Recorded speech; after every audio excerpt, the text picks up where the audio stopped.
네, 오늘 말씀은 여호수아, 사람 믿을만한가? 사람 믿을만한가? 라고 하는 제목으로 말씀을 나누곤 합니다. 세상에는 실체보다 우상이 더 많다. 이 말은요, 신은 죽었다고 했던 철학자 프리드리 니체라는 사람이 그의 책 우상의 황혼에서 했던 말입니다. 그리고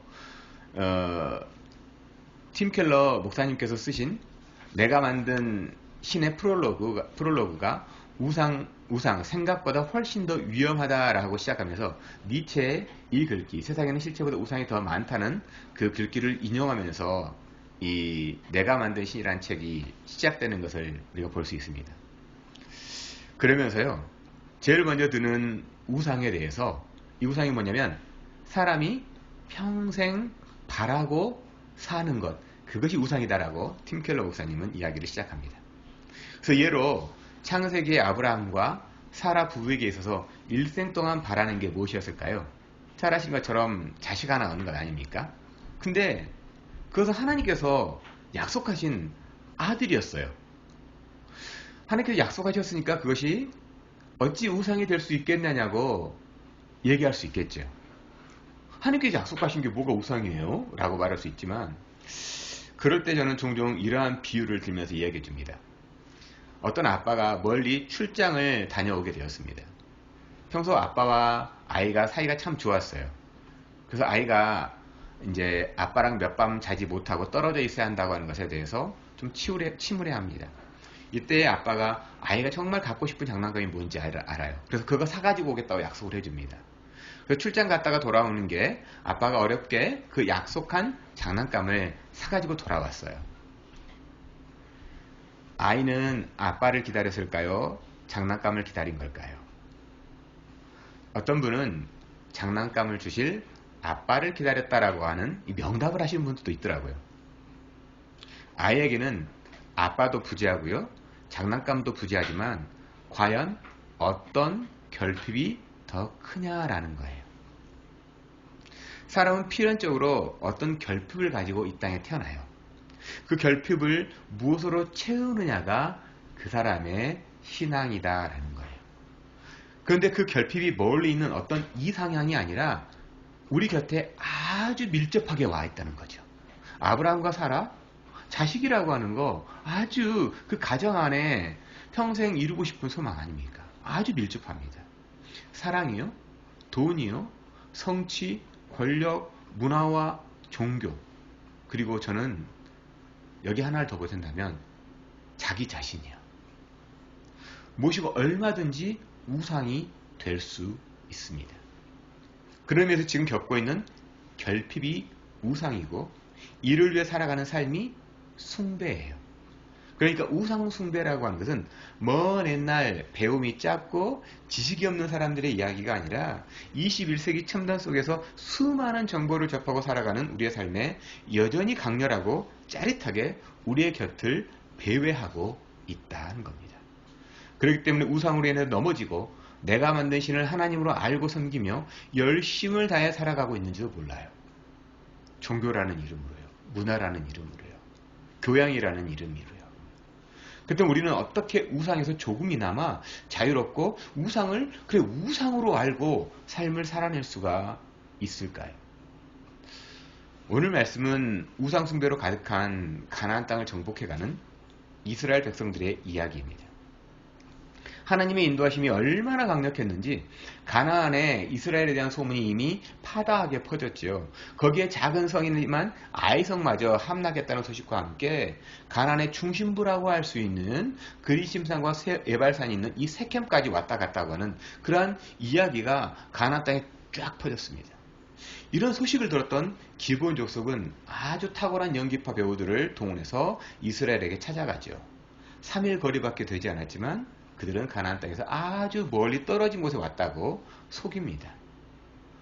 왜냐하면 가나안 7부족에게 내려진 하나님의 명령이 헤렘, 진멸이라는 걸 알았고, 이 명령에서 살아남으려면 멀리 있는 부족과는 화친조약을 맺어도 된다는 말씀을 그들은 알았기 때문입니다. 이러한 속임수에 넘어간 여호수아와 이스라엘, 이미 계획을 가지고 온 기본 거민이라는 것과 속임수로 체결된 조약이라는 것을 여러분이 만일 알았다면요. 여러분은 어떻게 했을 것 같습니까? 이미 속아 넘어갔어요. 여호수아라든가 이스라엘이요. 근데 이렇게 체결된 조약이라는 걸 알았을 때 여러분은 어떻게 했을 것 같습니까? 아니 여러분이라면 어떻게 하시겠습니까? 감히 하나님의 군대에 사기를 쳐? 믿는다고 해놓고 뒤통수를 치는 거야? 나는 하나님을 믿어요 라고 해놓고 뒤통수 치는 거야? 아우 불쾌해. 목회자다 보니까요. 참 그런 경우를 엄청 많이 당합니다. 나는 하나님을 믿어요. 나는 어렸을 때부터. 그래서 믿는 사람인가 보다 생각을 하고 조금이라도 좀 조심을 하고 조금이라도 어떻게 하면 좀 더 이렇게 우리가 좀 나눔을 풍성해질까 얘기하는데 전혀 믿음이 없는 사람들도 있고 오히려 뒤통수 치는 사람들이 참 많이 있더라고요. 그러면서 여호사를 보니까요. 여호사는 이 문제에 대해 공론화하지 않고요. 하나님의 이름으로 한 맹세, 비록 기브온에게 속아서 한 맹세지만 오히려 하나님의 집을 섬기는 일을 하도록 맡겨주잖아요. 지난 구정의 말씀이 그런 내용으로 끝나잖아요. 근데 가나안 땅에서 이 기브온 족속은 어떤 사람들, 가나안 사람들의 어떤 의미인가를 한번 살펴본다면요. 오늘 본문 2절에 보면 나오더라고요. 기브온에 대해서 이렇게 얘기합니다. 기브온은 왕도와 같은 큰 성읍이요. 아이보다 크고 사람들은 강함이라. 어쩌면 가나안 사람들에게 있어서 기브온 사람들은 믿고 맡길 만한 사람이에요. 전쟁이 나도 우리를 보호해줄 수 있을 것만 같은 사람들이라고 얘기했던 강한 사람들이라는 거였죠. 그런 기브온이 이스라엘과 화친을 맺고 마치 이스라엘의 시종이라들은 그러한 일을 하게 되었다는 소식이 가나안에 퍼졌습니다. 이로 인해서 가나안 7부족 중에 남쪽에 위치한 5부족이 어떤 상태가 되었을까요? 우리도 이스라엘과 화친을 맺어볼까? 그렇게 했을까요? 그들은 알았어요. 이 전쟁에 평화 조약이라는 게 없다는 거예요. 지금 이 가나안 전쟁에는 평화 조약이 없어요. 오직 죽느냐 죽이느냐 먹느냐 먹히냐의 싸움이라는 걸 그들은 알았다는 거예요. 그렇기 때문에 1절과 2절을 보면 그때 여호수아가 아이를 빼서 진멸하되 여리고와 그 왕에 행한 것 같이 아이와 그 왕에 행한 것과 또 기브온이 이스라엘과 화친하여 그 중에 있다함을 예루살렘 왕 아도니색이 듣고 크게 두려워하였으니 두려운 거예요. 예루살렘 왕 아도니색이요. 근데 그는 예루살렘 왕이라고 되어 있죠. 이 가나안 정복 전쟁 당시에는요. 예루살렘이 아니었어요. 여기는 여부스 족속이라는 족속이 점령하고 있던 땅입니다. 나중에 다윗 때나 가서 이곳을 점령하고 예루살렘이다라고 명명을 하게 됩니다. 이 예루살렘은 천연 요새예요. 그러니까 그곳에 살고 있던 이 아도니색이 듣고 크게 두려워했다는 거예요. 정말 천연 요새, 난공불락의 요새에 살면서도 정말 그 소식이 너무나도 두려웠다는 거예요. 그래서 다른 네 왕을 불러가지고 연합군을 만들자고 제안합니다. 그래서 우리가 연합하는 이유는 우리 중에 배신자를 처벌하기 위함이라고 하는 대의 명분을 내세우죠. 그토록 믿었던 큰형님 기브온이 우리를 배신했다는 거예요. 얼마나 우리가 존경을 했는데. 믿음이 큰 만큼 아마 배신감도 컸겠죠. 그래서 물밀처럼 밀려오는 이스라엘이 두렵지만 기브온은 정말 그대로 두고 볼 수 없을 만큼 치워버리고 싶은, 빨리 저것들을 꺾어버리고 싶은 대상이 된 겁니다. 그래서 아모리 족속 5왕들이 이제 싸워야 할 대상이 분명히 정해졌죠. 우리를 배신한 기브온 족속을 응징하겠다. 아무리 강한 기브온이라고 하지만 가나안 남부 연합군 5부족이 한꺼번에 몰려든다면 상대하기 쉽지 않겠죠. 이때 기브온은 이제 길갈에 있던 이스라엘의 SOS 요청을 합니다. 그 대목이 6절 말씀 아닙니까? 기브온 사람들이 길갈 진영에 사람을 보내어 여호수아에게 전하되 당신의 종들 돕기를 더디게 하지 마시고 속히 우리에게 올라와 우리를 구하소서. 산지에 거주하는 아모리 사람의 왕들이 다 모여 우리를 치나이다 하네. 기브온의 구조 요청에 대해 여러분 같으면 어떻게 하시겠어요? 이러한 구조 요청에 대해서 이제 기브온 사람들이 갑자기 또 구조 요청을 해오네요. 기브온, 원래 너희들은 부도덕하게 우리 뒤통수를 치고 화친을 맺었잖아. 원칙적으로 부정하게 맺어진, 이 부정직하게 맺어진 언약은 지킬 필요가 없다고. 우리가 아무리 생각해도 도덕적 기준과 윤리적 상식으로 너희를 도울 수 없을 것 같은데? 라고 할 수 있겠죠. 그러면서 우리는 하나님을 믿는 사람들이야. 속임수라고 하는 거 용납 못해. 우리에게 어떻게 그렇게 속임수를 쳐놓고 니네 참 뻔뻔하다. 우리도 살 길 급해. 너희까지 구리의 손길을 보낼 수 없다고 매정하게 이야기했습니까? 여러분들 같으면 그렇게 얘기하시겠습니까? 아니면 우리가 맺은 화친 조약에는 그런 항목은 없는데, 그래서 그 일은 내 일이 아니잖아. 우리 일이 아니잖아. 너희가 화친을 맺었을 뿐이지 행정적인 서류상 너희를 도울 이유는 없는 것 같은데 라고 반응을 하시겠습니까? 그러면 여호수아는 어떻게 반응할까요? 7절 말씀 한번 볼까요?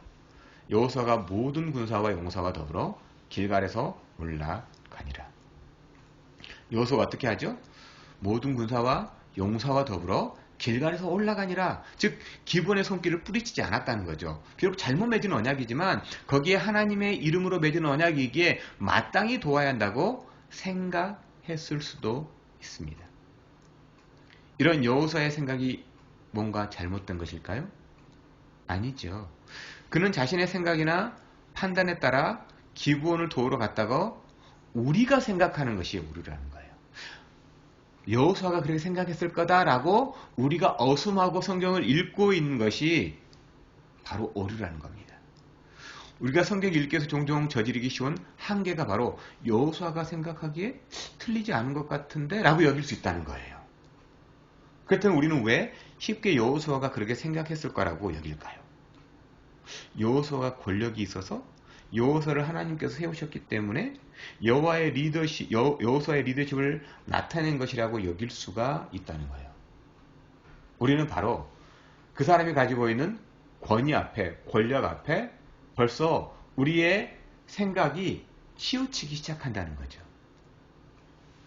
그래서 6절의 마지막 단어인 하메와 7절에서 여호수아가 모든 군사와 용사와 더불어라는 문장 사이에는 굉장히 중요한 태도가 빠져 있음을 관과할 때가 있다는 거예요. 제가 말씀을 묵상하면서 6절과 7절 사이에 굉장히 큰 내용이 빠져 있구나라는 것을 발견하게 됐습니다. 여호수아의 어떤 태도에 대해서 빠져 있을까요?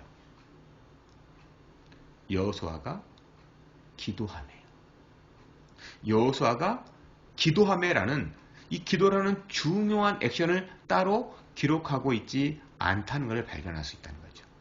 왜요?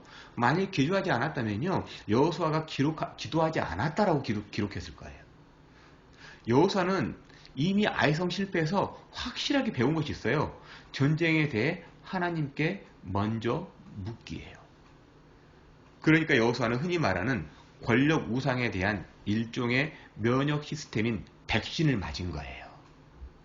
저도 지난주에 2차 면역 백신 맞았거든요. 면역 백신을 이미 맞았어요. 아이성에서 이미 이스라엘 용사 36명을 이뤘잖아요.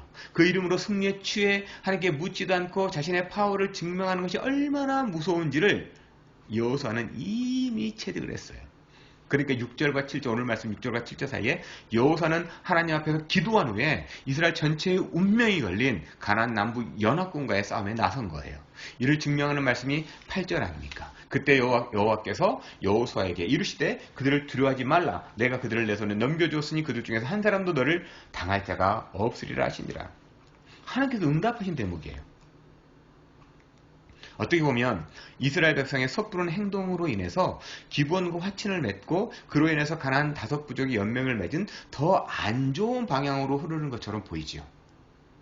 사람의 실수로 인해 하나님의 일이 망쳐질 것 같은 그런 위기감마저 돌지 않습니까? 이스라엘 백성들이 한 부족 한 부족 쳐내 나가기도 참 버거운데 5부족이 같이 연합했다는 거예요. 더 안 좋은 방향으로 흘러가는 것 같잖아요. 우리 삶도 이럴 때가 얼마나 많습니까? 하나님께서 맺어주신 짝이라고 여기서 감사와 찬송으로 결혼을 했는데 살아보니 참 안 맞아요. 생활 습관도 생각하는 방식도 심지어 먹는 음식도 안 맞을 때가 있지 않습니까? 이럴 때 세상은 어떻게 하라고 부추길까요? 각자 인생길 가라고요. 그것이 쿨한 삶이라고. 후회하지 말고 살라고 무단하는 이유로 얼마나 많이 현혹합니까? 늘 얘기하죠. TV 드라마 그리고 또 이 방송들 얼마나 많이 얘기합니까? 제가 요즘에 읽고 있는 팀켈러 목사님의 결혼을 말하다라는 책에서 보니까 이제 뭐 19세기, 18세기에는 이 중매라는 문화가 있었고 쭉 얘기하다가 최근에는 이제 짝짓기 문화, 결혼 안 하고 그냥 먼저 짝부터 지어본다는 거예요. 일명 성관계부터 갖는다는 겁니다. 그리고 나서 헤어지는, 그걸 마치 쿨한 사람인 것처럼 얼마나 많이 세상 우리를 부추기는지 모릅니다.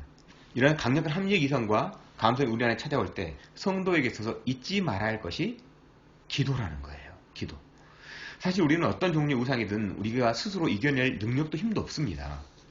돈에 대한 유혹이요, 성에 대한 유혹이요, 권력에 대한 유혹이요, 그 앞에 우리는 어떻게든 합류하려고 해요. 그런 유혹을 넘어갔을 때, 그런 유혹에 넘어가려고 할 때 우리는 어떻게 합류하려고 하지? 그것이 우상이고 유혹이라는 진실 앞에 서기를 꺼리는 존재라는 진실이고 사실이라는 거예요.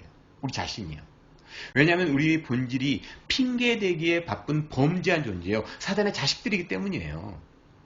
이 거부할 수 없는 운명 앞에 우리에게 주어진 강력한 선물이 바로 기도예요. 여호와 하나님을 아는 가장 강력하고 쉬우며 효과적인 선물이 기도입니다. 우리는 모두 기도를 알고 있어요. 사람들은 기본적으로 기도를 알고 있어요. 갓난 아이가 태어나서 크게 소리 지르면 울어요. 왜요? 배고프다고, 불편하다고. 절대자와 같은 부모를 향해 돌봐달라고 우는 것, 생존을 위해 우는 것, 이것도 기도의 일종의 한 방편이에요. 위기를 만나는 거, 부르짖는 거, 이것도 기도죠. 그런데 우리 그리스도인의 기도예요. 성도의 기도는 뭐냐는 거예요. 이런 필요만을 채우는 기도가 아니라는 거예요. 성도의 기도는 필요만을 채우기 위한 기도가 아니라는 거예요. 그 대표적인 기도가 예수님께서 가르쳐 주신 기도 아닙니까? 그리고 그 기도의 총체적인 의미는 내가 원하는 것을 이루어달라는 것이 아니라 하나님의 마음을 온전히 알기 원합니다라는 간구라는 거예요. 그렇기 때문에 성도가 기도하는 대상이 누구인가 하는 것은 굉장히 중요합니다. 하나님을 찾고 예수의 이름으로 기도하지만 그 기도가 과연 하나님의 마음과 어떤 관계가 있느냐 하는 것이 더 중요하기 때문이에요. 그래서 그 기도의 대상이 누구인가? 그 사람이 신앙입니다. 여호수아가 부르짖었던 그 대상을 성경은 야훼 하나님이라고 밝히죠. 비록 실수로 인해 맺어진 언약이지만 이 실수에 연연해하지 않고 어떻게 보면 뻔뻔하게 보일지 모르지만 그럼에도 야훼 하나님을 향해 나아간다는 거예요. 그런 의미에서요. 기도란 나의 뻔뻔함이나 연약함에 기대는 것이 아니라 부족함까지도 품어주시는 하나님 아버지의 넉넉함을 신뢰하기 때문이라는 거예요. 그래서 사단마귀는 우리의 실수를 물고 늘어지지만 하나님은 그 실수마저 오히려 하나님의 방법으로 만들어 가시는 전능하신 우리의 아버지임을 오늘 말씀 우리에게 교훈하고 있습니다. 여리고 정복 후 아이성 그리고 다른 부족들과 왕들을 상대하려면 얼마나 오랜 시간이 걸릴지 모릅니다. 한 족속 이 격파에 가려면 얼마나 오랜 시간이 걸릴지 모릅니다. 그런데 기브온과 맺은 화친 조약으로 인해서 가나안의 남부 5부족이 한 번에 모였어요. 어떻게 보면 굉장히 강력한 싸움의 상대이기도 하고 붙일 상대이기도 하지만 다른 한편으로 보면 한 번에 물리칠 수 있는 절호의 기회라는 거죠. 근데 이렇게 인도되어진 것이 여호수아의 기도가 있었고요. 지금 만난 상황이 위기가 아니라 하나님께서 인도하심이다라는 것을 말씀하고 있다는 거예요. 어떻게 할 수 있을까요? 8절 다시 한번 볼까요?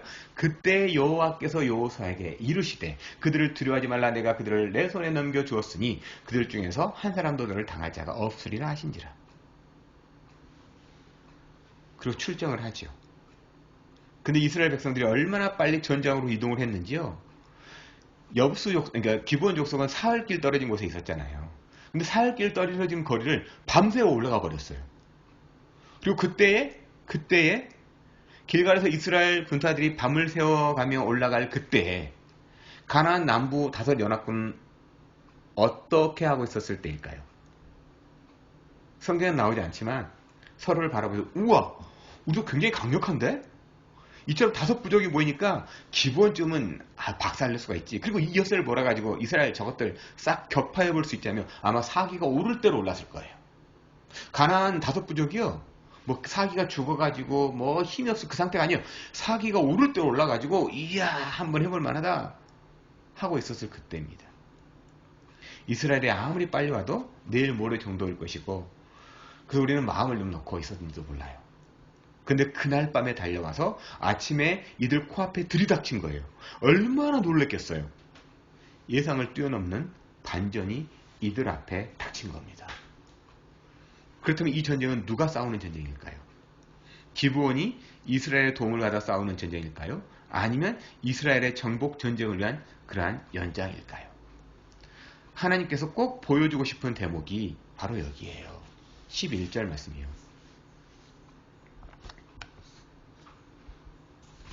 그들이 이스라엘 앞에서 도망하여 벳호론의 비탈에서 내려갈 때 여호와께서 하늘에서 큰 우박덩이를 아세가에 이르기까지 내리시매 그들이 죽었으니 이스라엘 자손의 칼에 죽은 자보다 우박에 죽은 자가 더 많았더라. 저는 이 말씀을 묵상하면서 막 피식피식 웃음이 났어요. 갑자기 하나님께서 우박에다가 최첨단 추적 장치를 하나씩 달아 놓으셨을까? 하는 그러한 생각 때문에요. 야, 우박 하나하나마다 그냥 유도 장치를 다 이렇게 달아 놓으셨나? 종종 고대 전쟁 영화를 보시면요, 누가 우리 편이고 적인지 구분이 잘 가지 않고 얽히고 설켜가지고 그야말로 난장판 이루지 않습니까?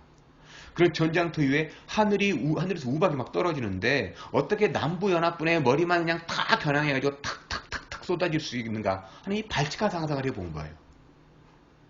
여기 어떤 논리나 수학적 계산 혹은 수많은 과학적 방법을 동원한다고 해도 이 질문 앞에 뭐라고 답을 하기가 참 어렵습니다. 그럼에도 불구하고 하나님께서 하셨다는 거죠. 근데 더 이해하기 더 어려운 대목이 하나 또 나와요. 그 다음 말씀 아닙니까? 12절 13절 말씀 한번 같이 읽어볼까요? 여호와께서 아모리 사람을 이스라엘 자손에게 넘겨주시던 날에 여호수아가 여호와께 아뢰어 이스라엘 목전에서 이르되 태양아 너는 기브온 위에 머무르라. 달아 너도 아얄론 골짜기에서 그리할지어다 하매 태양이 머물고 달이 멈추기를 백성이 그 대적의 원수를 갚기까지 하였느니라. 야살의 책에 태양이 중천에 머물러서 거의 정일토록 속히 내려가지 아니하였다고 기록되지 아니하였느냐. 여러분 이 말씀을 읽으면서 이 말씀의 실체가 무엇일까요? 하늘의 태양이 멈추고 달이 머무르는 이 천동설의 그 근간이 되기 위한 말씀? 이 천동설을 주장하기 위한 말씀일까요? 아니면 뛰어난 지구 과학자들이 연대를 측정하는 가운데 하루가 비는 것을 발견했고 그 빈 시간이 이 말씀과 히스기야에게 보여주신 사건을 합하면 나온다는 것을 증명하기 위한 말씀으로 사용되기 위해서 기록된 걸까요? 저는 말씀드리고 싶어요. 단연코 성경은 과학책이 아닙니다. 결국 과학은 보이는 영역에 대한 증명이라면 성경은 보이지 않는 세계에 대한 증거를 기록해 놓은 책이거든요. 그러니 유한한 과학적 기준으로 무한한 하나님의 말씀과 세계를 측량한다는 것만큼 어리석은 짓은 없습니다. 단지 성경에 말씀하고 싶은 건 이거예요. 14절 말씀이요. 여호와께서 사람의 목소리를 들으신 이 같은 날은 전에도 없었고 후에도 없었나니 이는 여호와께서 이스라엘을 위하여 싸우셨음이니라. 무슨 말씀일까요? 하나님께서 여호수아의 외침을 들어주셨다? 이스라엘의 대승을 거뒀다는 이야기가 아닙니다. 하나님의 마음에 쏙 든 외침이에요. 여호수아와 하나님의 관계가 이처럼 밀접하게 조율된 적이 없다는 것을 말씀하는 거예요. 그러니까 여호수아는 하나님께서 바라시는 그 일에 딱 맞는 부르짖음을 기도로 드렸다는 거죠. 그러니까 기브온 골짜기에 태양이 아얄론 골짜기에 달이 머문 것이 하나님과의 관계에 대한 이야기인 거지 지구의 자전이나 하늘이 움직인다는 지동설, 천동설의 근간이 되는 이야기가 아니라는 거죠. 왜냐하면 성경 전체는 하나님과 사람과의 관계에 대한 책이지 과학적 연구를 위한 기록 목적으로 된 책이 아니기 때문입니다. 마치 동양을 기록한 역사에 유럽의 작은 촌동네 이야기가 등장한다고 유럽을 연구하기 위한 책이 아니라는 거예요. 즉 성경이 말씀하는 것을 잘못 오해하거나 오용할 필요도 없고 그래서도 안 되는 거죠. 오늘 말씀은 기브온 족속이 내미는 몇 가지 정확한 증거들에 속아서 이스라엘은 하나님의 명령에 어긋난 화친조약을 맺었지요. 하지만 이런 실수마저도 하나님의 일하심, 하나님의 역사는 가로막히지 않는다는 것, 아니 오히려 이런 사람의 실수와 미련으로 인한 풍랑으로 보기엔 더디 보이고 불가능할지 모르지만 더욱 빠른 첩경이라는 걸 말씀한다는 거예요. 신약에서요, 예수님의 제자들은요, 예수님께서 붙잡히기 전날 밤 자신들의 확신한 찬 어조로 주님께 맹세를 하죠. 우리는 절대 주님 버리지 않습니다. 베드로는 심지어 내가 당신이 죽는 자리까지 난 따라갑니다 라고 맹세를 합니다. 그런데 제자들 모두 다 자신의 말에 걸려 넘어지고 말죠. 왜 그럴까? 왜 제자들은 한 치 앞도 모르는 상황에서 그토록 확신에 찬 어조로 맹세할 수 있었느냐는 겁니다. 이에 근거한 믿음은 어떤 믿음이냐는 거예요. 예수님이 옆에 계시지만 그들은 자기 자신에 대한 믿음이에요. 자기 자신에 대한 믿음, 자기 확신이라는 우상에 붙잡힌 거예요. 그렇다면 이런 제자들을 주님은 그냥 내버려 두셨을까요? 십자가로 자기 확신에 찬 제자들의 민낯을 보게 해주신 겁니다. 그리고 예수님께서 부활하셔서 제일 먼저 찾아간 사람들이 제자들이잖아요. 주님은 책막이 아니라 영혼 살리는 교훈, 생명을 살리는 말씀으로 우리 안에 찾아오셨습니다. 그래서 사람마다 가지고 있는 결핍이라는 부재로 인한 실수까지도 품어주시는 하나님, 그리고 이 땅에 오셔서 인간의 절대 부재를 채워주시는 유일한 분임을 아주 작게 축소하고 축소해서 제자들의 또한 복음서를 읽는 우리들에게 여전히 알려주고 계신다는 거예요. 그런 의미에서 우리는 실패를 두려워할 것이 아니라 용기 없음을 두려워해야 합니다. 비록 넘어지더라도 하나님 안에서 넘어지면 성경은 어떻게 말씀할까요?